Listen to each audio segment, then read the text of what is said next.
গত ভিডিওতে আমরা আলোচনা করেছিলাম মাইক্রো ম্যানেজমেন্ট কি এবং মাইক্রো ম্যানেজমেন্টের negative impact on team performance নিয়ে। তো সেই ভিডিও বানানোর পর অনেক বন্ধুরাই আমাকে রিকোয়েস্ট করেছে যে আরেকটি ভিডিও বানানোর জন্য, যে কিভাবে আমরা এই মাইক্রো ম্যানেজারদের হ্যান্ডেল করব বা কিভাবে এই মাইক্রো ম্যানেজমেন্ট থেকে আমরা বেরিয়ে আসতে পারব। তো চলুন আজকে এই বিষয়ে আলোচনা করা যাক। তো মাইক্রো ম্যানেজমেন্ট থেকে কিভাবে বেরিয়ে আসবেন বা কিভাবে মাইক্রো ম্যানেজারকে হ্যান্ডেল করবেন, সেই টেকনিকগুলো জানার আগে প্রথমেই জেনে নেওয়া যাক একজন ম্যানেজার কেন বা কখন এই মাইক্রো ম্যানেজমেন্ট স্টাইলটি অ্যাপ্লাই করে থাকেন। গবেষণায় দেখা গিয়েছে সাধারণত একজন লিডার বিশেষ কয়েকটি কারণে এবং সিচুয়েশনে এই মাইক্রো ম্যানেজমেন্ট স্টাইলটি অ্যাডপ্ট করে থাকেন। তার প্রথম এবং প্রধান কারণ হচ্ছে lack of trust between team. যখন টিম মেম্বার এবং লিডারের মাঝখানে ট্রাস্টের একটা ইমব্যালেন্স বা ঘাটতি দেখা দিবে, তখনই এই মাইক্রো ম্যানেজমেন্ট বিষয়টা প্রকট আকার ধারণ করে। দ্বিতীয় কারণ, যখন লিডার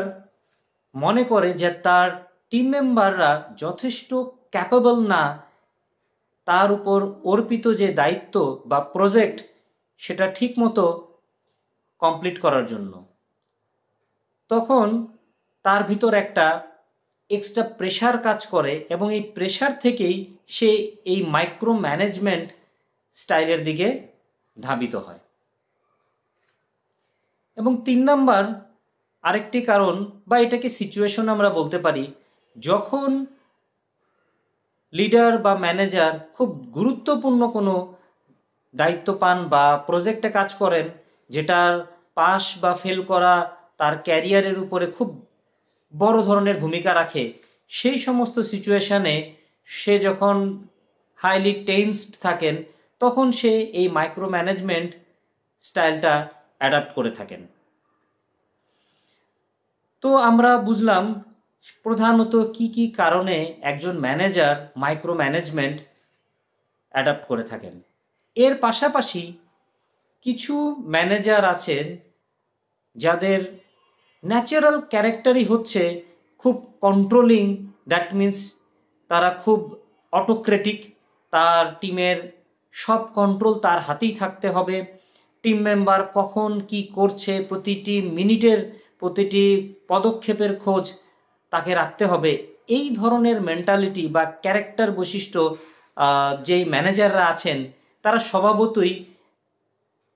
অটোক্রেটিক লিডারশিপ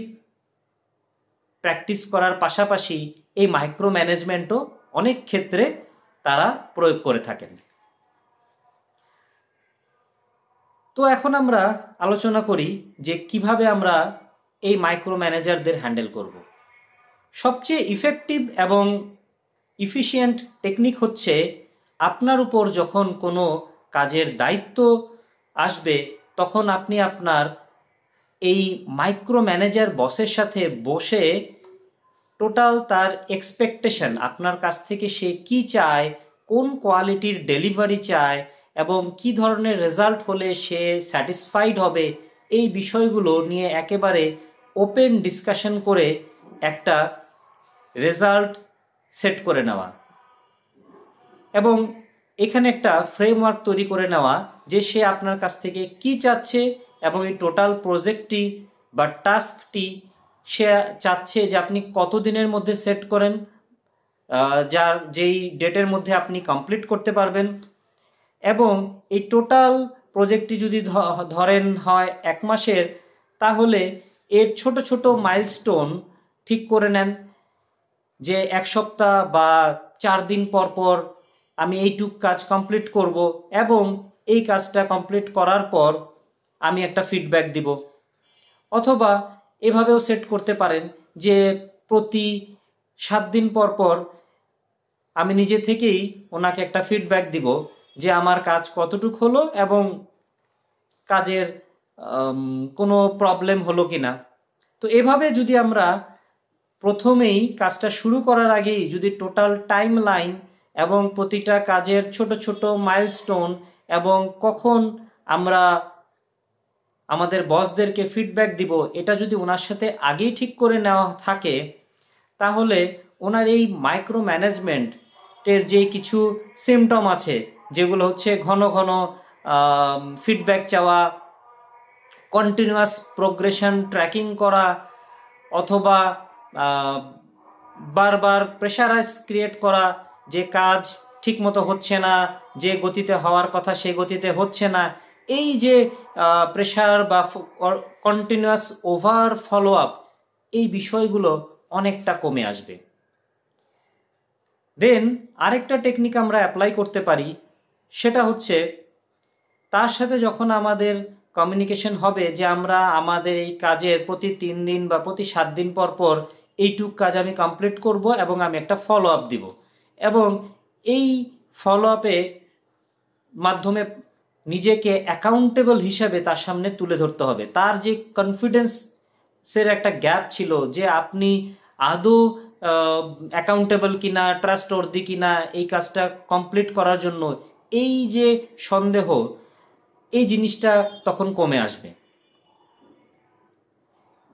এডিশনালি যদি দেখা যায় এর পরেও এই মাইক্রো ম্যানেজমেন্টের কিছু সমস্যা রয়েই গেছে, তখন আপনি আপনার বাউন্ডারিটা খুব পোলাইটলি তাকে বলতে পারেন যে আমাকে এই কাজটা খুব ভালোভাবে করতে হলে 7 দিন সময় দিতেই হবে, আমি 7 দিন পর একটা ভালো প্রোগ্রেস রিপোর্ট এবং ফিডব্যাক দিব, সো আপনাকে এই 7 দিন অপেক্ষা করতে হবে। অথবা আমরা এটাও করতে পারি যে আমরা তাকে আমাদের লিমিটেশন বা স্ট্রেংথ এই জিনিসটা ক্লিয়ারলি তার সাথে আমরা আলোচনা করতে পারি, এবং আমাদের পুরনো কাজের যে সাকসেস স্টোরি, সাকসেস রেকর্ড, সেগুলো তার সাথে শেয়ার করে আমরা এটা প্রমাণ করতে পারি যে I am a very accountable professional, so it's unnecessary to continuous over follow up, এবং আমাকে একটু কাজের স্পেস দিলে, একটু ডেলিগেশন করলে আমি খুব ভালো ক্রিয়েটিভ অ্যান্ড ইনোভেটিভ ওয়েতে কাজটা ডেলিভারি করতে পারি, যার ফলে আপনার প্রজেক্টেও একটা ভালো রকমের পজিটিভ ইম্প্যাক্ট পড়বে, যেটা আপনারও কিন্তু সুনাম বৃদ্ধি পাবে ম্যানেজমেন্টের কাছে।